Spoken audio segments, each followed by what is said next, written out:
Good morning. Welcome to the Millionaire Book Club. My name is Pearlie Hunter. Side effects of tapping in with me every single morning do include personal development, mindset transformations, paradigm shifts, and the ability to think your way to success. So I'm super blessed this morning, super grateful, super excited that you are here. Drop me something that you're grateful for in the chat. I'm grateful for you. I'm grateful for this day. I'm grateful for my life. I'm grateful for my children, my spouse, my parents, another day to serve in my purpose. I'm grateful for awareness. I'm grateful for peace of mind. I'm grateful for everything, just everything and everyone. I'm grateful for nature. I'm grateful for water. I'm grateful for this coffee that I got. Y'all know I normally have my tea, but I got me a nice big coffee today since it's a little later. I already been out. I'm grateful for my crystals. I'm grateful for clarity. I'm grateful for everything and everybody. I'm grateful for humanity.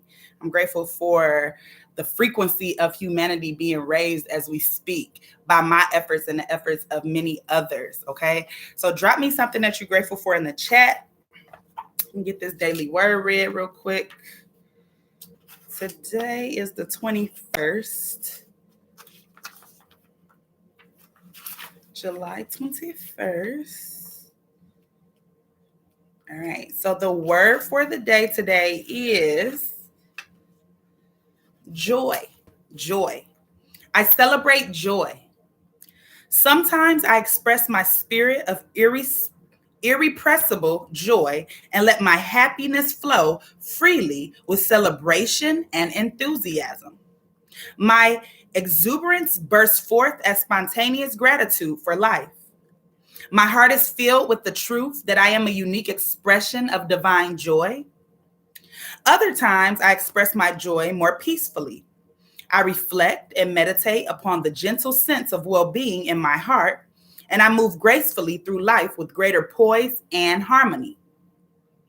I am grateful for all the quiet ways that I experience the goodness of God. These may be more subtle, but bring me no less joy. I feel the spirit of joy stirring deep within me, extending out to touch those around me as friendliness and compassion. As I share my heart with the good hearts of others, I find my spiritual purpose in joy. The joy of the Lord is your strength, Nehemiah 8:10. Okay. So joy, I am joyful. I am grateful.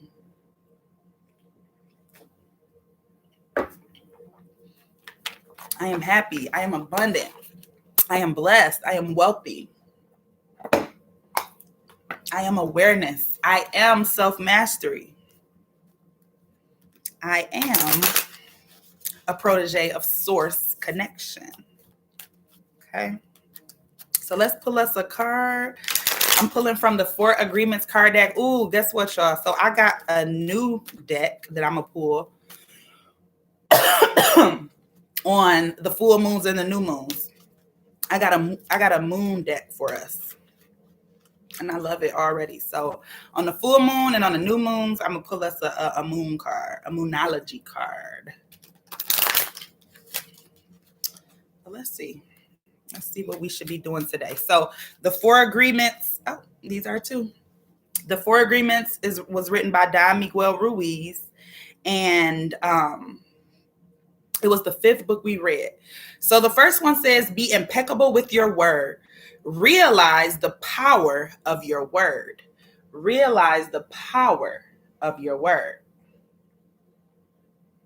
Okay. Your word is the power that you have to create. It is a gift that comes directly from God. Your word is the power that you have to create. It is the gift that comes directly from God. And then another, be impeccable with your word. Cultivate faith. Okay. Cultivate faith. To have great faith is to have great power because your intent, your will is undivided. When your word isn't dissipated by doubt, the power of your word becomes even stronger. Okay.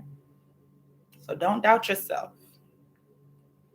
Okay. Cultivate faith in the unseen. Okay.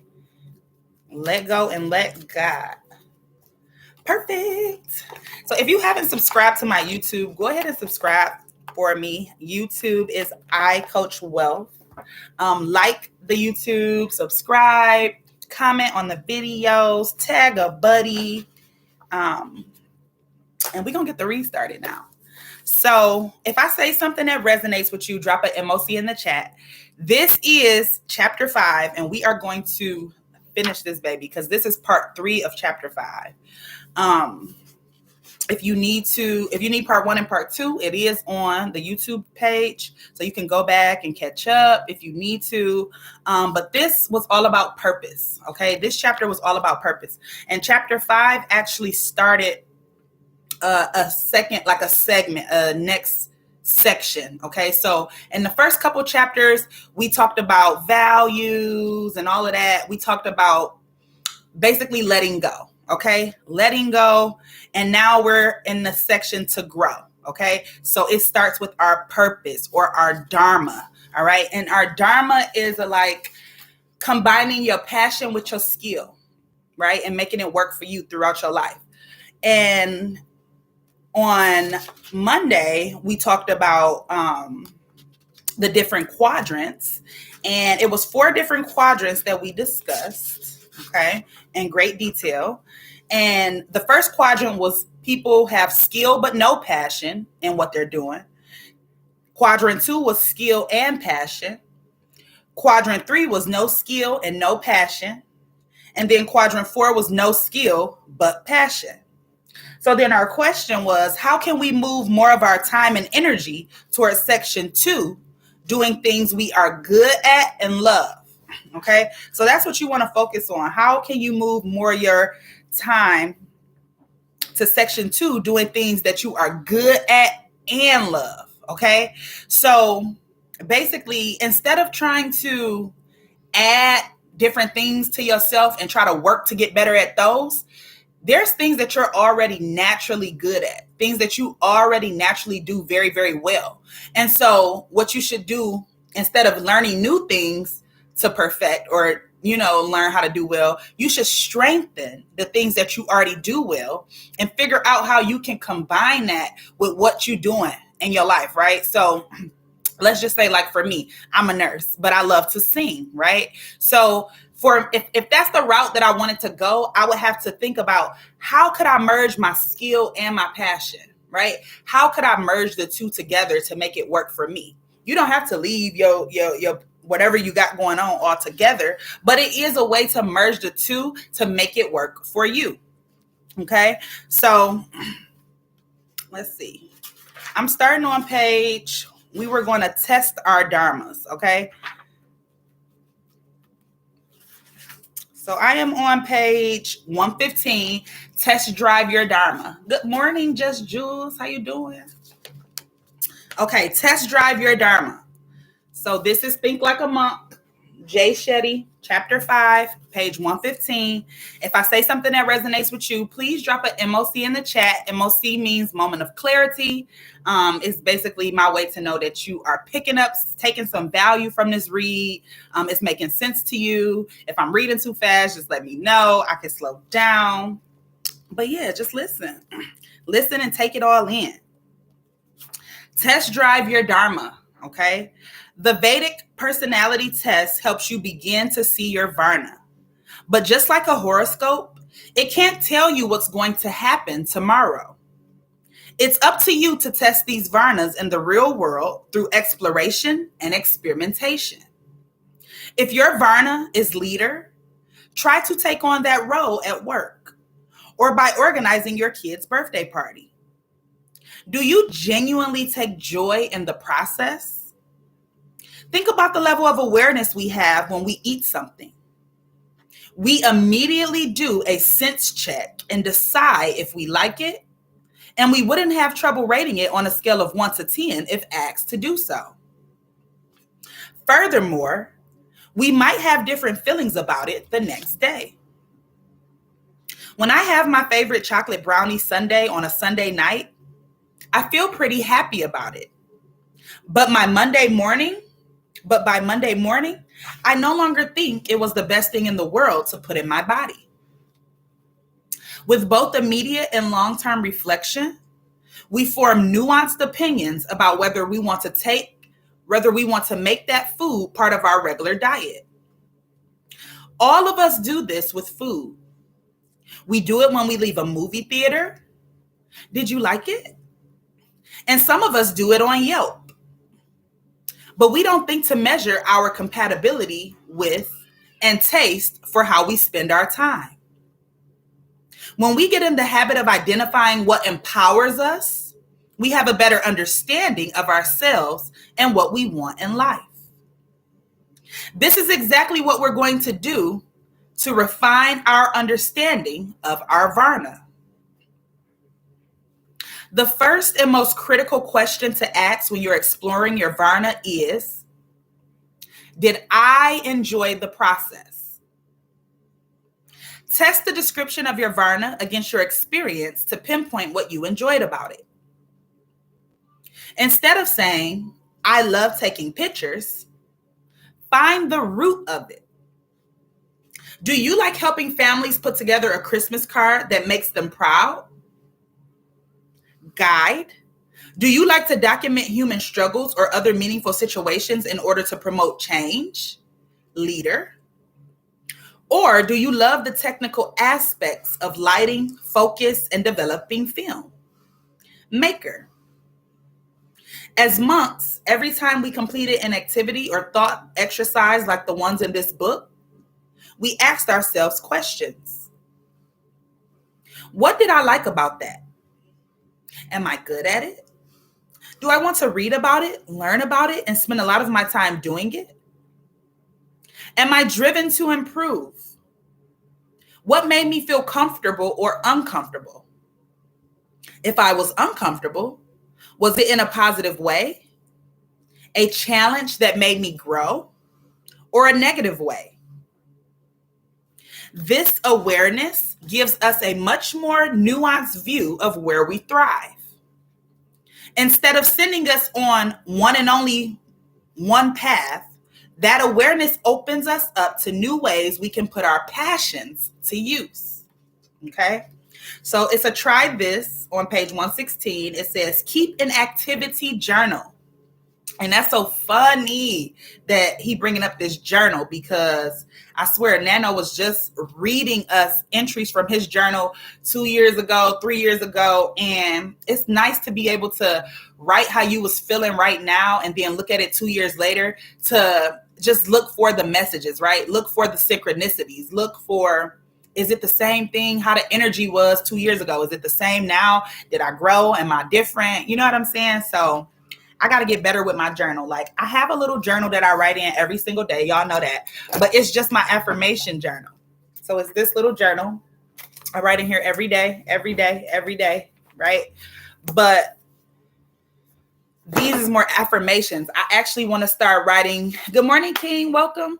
I actually want to start writing out the process, right? The process, how I feel, everything. And I would have had a lot to write out this week, because last week I was all threw off with, I had all the kids and I couldn't do the book club. And then it's just been a slow return, right? But that's okay. I was just thinking, like, why is it so easy to fall out of good habits, but so hard to fall into good habits, but so easy to fall right back in your bad habits, right? It don't make sense, but that's okay. All right. Embrace your dharma. Our heads, what is our dharma? Our purpose. Our heads might try to convince us that we've only ever made the best choices, but our true nature, our passion and purpose isn't in our heads. It's in our hearts. In fact, our heads often get in the way of our passions. Here are some of the excuses that we use to close our minds. I'm too old to start my own business. It would be irresponsible of me to make this change. I can't afford to do this. I already know that.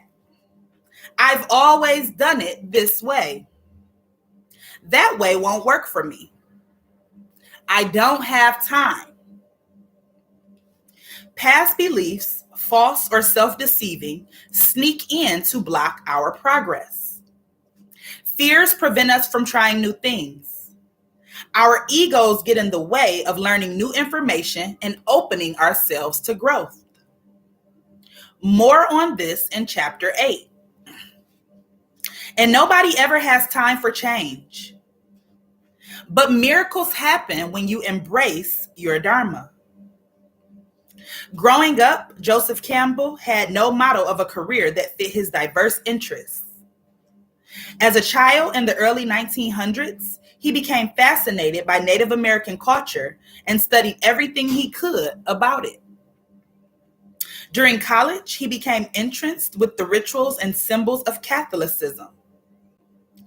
While studying abroad, his interest expanded to include the theories of Jung and Freud, and he developed an interest in modern art. Back at Columbia, Campbell told his dissertation advisors that he wanted to blend ancient stories about the Holy Grail with ideas in art and psychology. They rejected that idea. He abandoned work on his theses and in 1949 found a job teaching literature at Sarah Lawrence College, which he held for 38 years. Meanwhile, he published hundreds of books and articles and did a deep dive into ancient Indian mythology and philosophy. But it was in The Hero with 1,000 Faces that he first discussed his groundbreaking ideas about what he called the hero's journey, a concept that established Campbell as one of the foremost authorities on mythology and the human psyche. As someone who followed his Dharma, it's no surprise that Joseph Campbell is the original source of the advice, follow your bliss. He wrote, "Now I came to this idea of bliss because in Sanskrit, which is the great spiritual language of the world, there are 3 terms that represent the brink, the jumping off place to the ocean of transcendence, Sat, Chit, and Ananda. The word Sat means being. Chit means consciousness. And Ananda means bliss or rapture." I thought, I don't know whether my consciousness is proper consciousness or not. I don't know whether what I know of my being is my proper being or not. But I do know where my rapture is. So let me hang on to rapture. And that will bring me both my consciousness and my being. I think it worked. If you follow your bliss, he said, doors will open for you that wouldn't have opened for anyone else. Protective instincts hold us back or steer us toward practical decisions. Campbell did teach literature for 38 years, but we can see past them and follow our Dharma if we know what to look for. Okay? Dharma is of the body.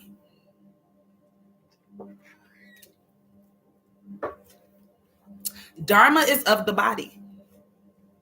Instead of listening to our minds, we must pay attention to how an idea or activity feels in our bodies. First, when you visualize yourself in a process, do you feel joy? Does the idea of it appeal to you? Then, when you actually do the activity, how does your body respond? When you're in your element, you can feel it, right? So when you're doing something that you like, that you love, you can feel it because your energy will be speaking to you, right? It'll be speaking through you. And it speaks through you whether you like it or not. You know, that's why sometimes people can tell when somebody in a bad mood. Even if they don't say it, you can know because you just sense it. You can feel it. Okay. Number 1, alive. For some people, being in their Dharma means they feel a calm, confident satisfaction. For others, there is a thrill of joy and excitement. In either case, you feel alive, connected with a smile on your face, a light comes on. Number 2, flow. In Dharma, there is a natural momentum. You feel like you're in your lane, swimming with the current, instead of struggling through a resistant surf. When you are truly aligned, there is a sense of flow. You come out of your own head and lose track of time.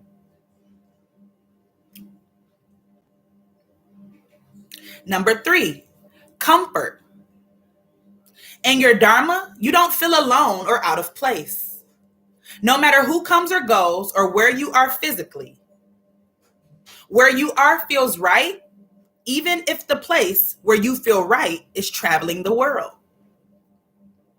I don't like the feeling of danger, but I have a friend who loves fast cars and jet skis.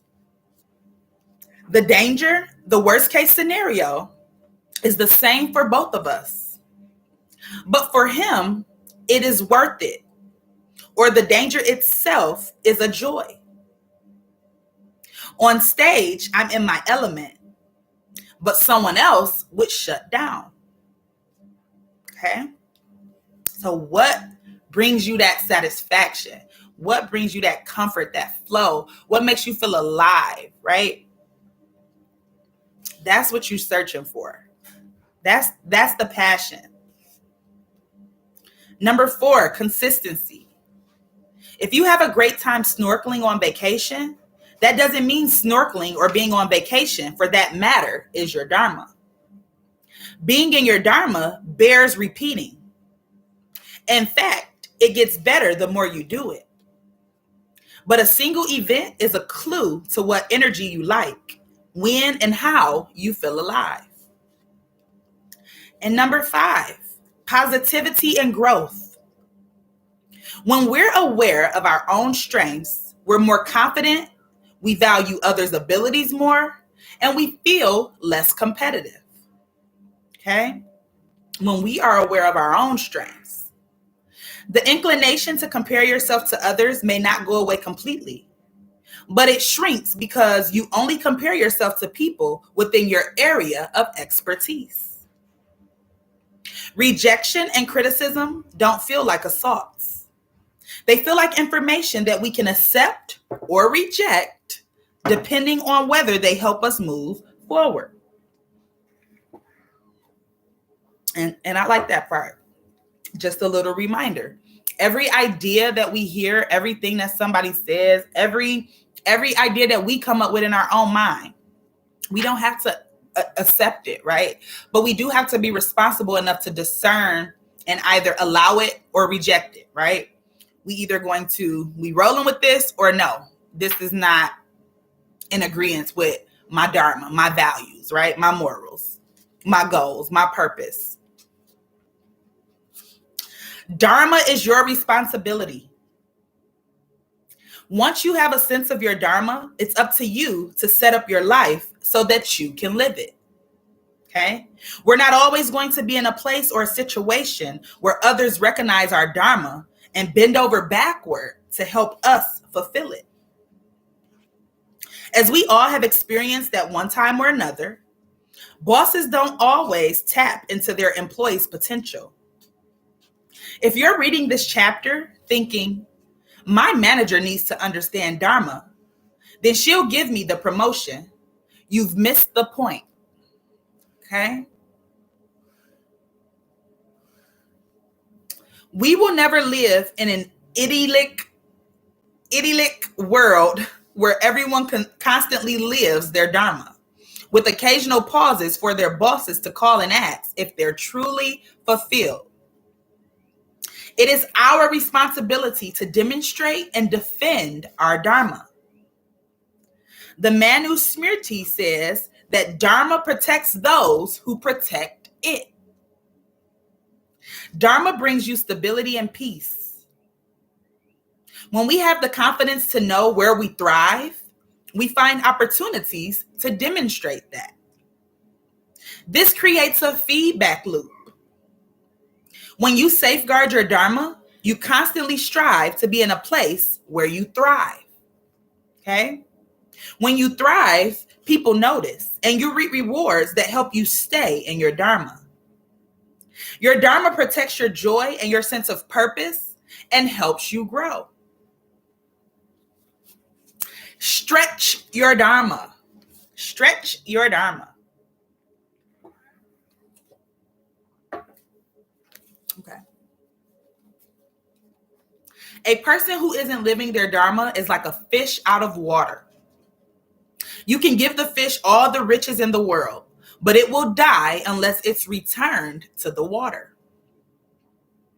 Once you discover your Dharma, strive to play that role in every aspect of your life. Follow your passion in the workplace. Take up community issues using the same skill set. Be in your Dharma with your family, in sports, in relationships, during days out with friends. If my Dharma is to be a leader, I'm probably the one who should be planning the family holidays. I will feel meaning in that role. But if I'm a leader and I'm not playing that role, I'll feel insignificant and frustrated. Perhaps you are thinking, Jay, it makes no sense to stick to your Dharma. Everyone knows that you should push yourself. Try new things. Venture out of your comfort zone. Though your Dharma is your natural state, its range is further than your comfort zone. For instance, if your Dharma is to be a speaker, you can go from an audience of 10 to an audience of 100, scaling the size of your impact. If you speak to students, you can start speaking to CEOs. It's also important to stretch your Dharma. I'm not the most outgoing person in the world, but I go to events and meetings because I know connecting with people serves my purpose. Going against your Dharma is a bit like roller skating. You feel off balance, slightly out of control, and exhausted afterward. But the more you understand yourself, the more solid your footing, you can consciously skate off in a new direction for a higher purpose. Understanding your Dharma is key to knowing when and how to leave it behind. Our Dharmas evolve us. A British expat, Emma Slade, lived in Hong Kong, where she worked as an investor for a global bank managing accounts worth more than $1 billion. I loved it, says Slade. It was fast. It was exciting. I ate balance sheets for breakfast. Then in September 1997, Slade was on a business trip in Jakarta, Indonesia, when an armed man pushed a gun into her chest, robbed her, and held her hostage in her hotel room. She says that as she lay cowering on the floor, she learned the value of a human life. Fortunately, police arrived before Slade was physically harmed. Later, when police officers show her a photograph of the man slumped against the hotel wall, surrounded by spatters of blood, Slade was shocked to feel sadness and compassion for him. That feeling stuck with her and led her to pursue the question of her real purpose. Slade quit her job and began exploring yoga and the nature of mind. In 2011, she traveled to Bhutan, where she met a monk who left an indelible impression on her. Been there, he said. In 2012, she became a Buddhist nun, and Slade, now also known as Pema Diki, felt she finally found peace. Yet, that feeling of compassion she felt for the man who attacked her returned. And Slade realized she needed to do something to put her compassion into action. So in 2015, she founded a UK-based charity called opening your heart to Bhutan, which seeks to meet the basic needs of people in rural areas of East Bhutan. Though she found fulfillment in becoming a nun, it was never her dharma to sit in a cave and meditate for the rest of her life. She now deploys her financial acumen in a way that serves herself and others more richly. Says Slade, the skills of old have been very useful in bringing me now a very meaningful and happy life. Slade compares her experience to the lotus flower, which begins in the mud, then grows upward through the water as it seeks light. In Buddhism, the lotus represents the idea that the mud and muck of life's challenges can provide fertile ground for our development. As the lotus grows, it rises through the water to eventually blossom. The Buddha says, just like a red, blue, or white lotus, born in the water, grown in the water, rising up above the water, stands unmeasured by the water, in the same way, I, born in the world, grown in the world, having overcome the world, live unmeasured by the world. I love that. Jakarta was my mud. Slade says in her TED Talk, but it was also the seed of my future development. Remember the whole equation of Dharma? Dharma isn't just passion and skills. Dharma is passion in the service of others. Your passion is for you. Your purpose is for others. Your passion becomes a purpose when you use it to serve others. Your Dharma has to feel a need in the world. As I've said, monks believe that you should be willing to do whatever is needed when there's a higher purpose. And monks live this fully. But if you're not a monk, the way to see it is that the pleasure you feel enduring your passion should equal how much others appreciate it. If others don't think you're effective, then your passion is a hobby, which can add richness to your life. This doesn't mean every activity outside your Dharma is a waste of time. For all of us, there are activities in life that are competence building and activities that are character building. When I was first asked to give talks, I built competence in my Dharma. But when I was asked to take out the trash, it built my character. To build your competence without regard for character is narcissistic. And to build character without working on skills is devoid of impact. We need to work on both in order to serve our souls and a higher purpose.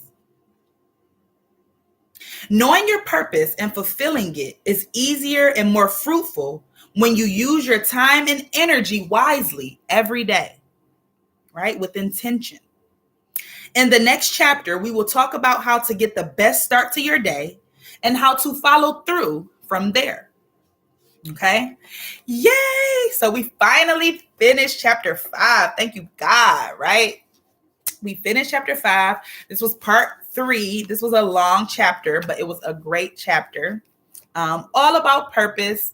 If you missed part 1 and part 2, please go back to YouTube. They are there for your review, and they are labeled, so it should be easy to find. And then tomorrow we are going to jump into chapter 6, which is all about routine. Okay, so our routines, our morning routines, all of that stuff. So yes, thank you. If you took value from that, drop me a 111 in the chat if you can.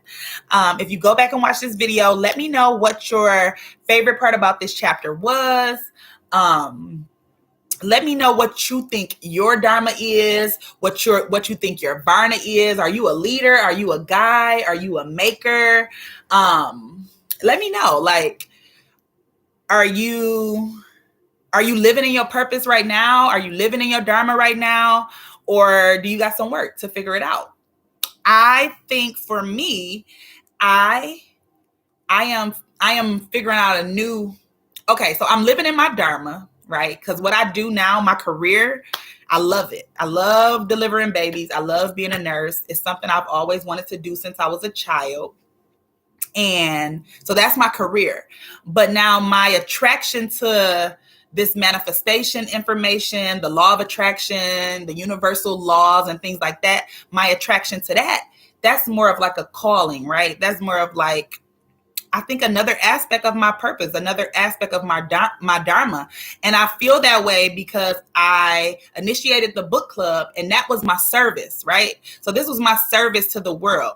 And that's where the purpose comes in at, because this is not just for me. It's for me, but it's for everybody, because I know that if a lot more people get exposure to this information, they will be blessed. Their life will change. They will be, where there's darkness, there will become light, right? Because this changes your paradigm. This information changes your paradigm. It helps change the way you think, the way you view things. It breaks down that program. We were programmed with a lot of values, a lot of beliefs, things that we didn't necessarily come up with on our own, or really even have the chance to agree or disagree, right? But we do have that chance. We do have that option. So family, I'm grateful. I thank you. Thank y'all. I'm so sorry that it was a little late, right? It was actually a lot of late. But hey, that's the benefit of having something that's of your creation, right? I didn't have no boss standing over me like, oh my God, you about to get a write-up, or, you know what I'm saying? Like, I let it flow. And we still got our read done. All is well. So I'm grateful. I'm so grateful. So y'all know what it is. Protect your energy today. Protect your peace today. Be a light today. Be kind today. Do something nice for somebody for no reason, expecting nothing in return. Our energy is our new identity. I am your sister in love. I am your sister in light. And I will see y'all in the morning. Have a wonderful, wonderful day. Let's go. Let's go.